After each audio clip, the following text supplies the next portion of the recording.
push me, and then just touch me, till I can get my satisfaction. Push me, and then just touch me, till I can get my satisfaction.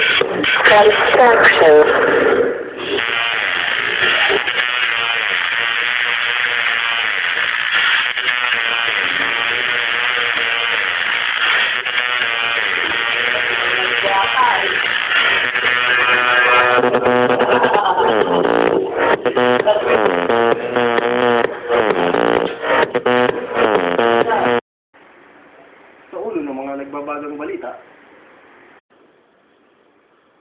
Isang bading na nalasa. Isang adik na notorious, nadakip na. Pacquiao, isnabero na. Weather report. Good news and bad news. Isa na naman pong bading ang lumusob sa isang lungsod at siya'y naghasik ng lagim. Aba, ano bang ginawa ng bading na yan, ha? Aba, alam mo kung anong ginawa. Ano, abay, inubos niya lahat at sinumot ang lakas ng mga lalaki. Ano? Grabe pa ng bading na yan. Oh, paring Ted, anong balita ang nasagap mo kagabi? Alam mo ba, kung anong nasagap ko kagabi? Naku, napakasama po. Nahuli na po ang isang adik. Ang isang adik? Oo. Sino yun? Tignan mo, mga litrato. Kung makikita niyo po yung tao na yan na nasa litrato, abay ipagbigay alam sa pulisya at i-rekomenda sa juanandted@yahoo.com. At dumako naman po tayo sa ibang balita.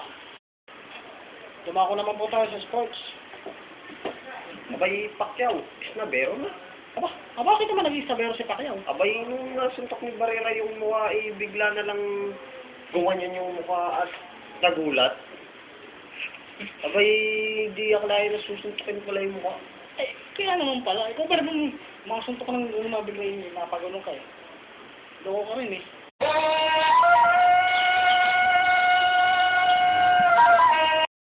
O Ted, balita mo na. Weather. Okay? Dumako naman po tayo sa weather report. Pero po naman po suma ng panahon dito po sa balapuwitan ng ating bansa. Sa Luzon naman po ay magkakaroon ng konti tagulan. Ganyan no? Konti lang. Ang gumapatak rin po. At sa Visayas naman, ay magkakaroon ng snow. Diba, ewan ko kung bakit magkakaroon ng snow. Sa Mindanao, wala akong pakialam. Back to you, Fred.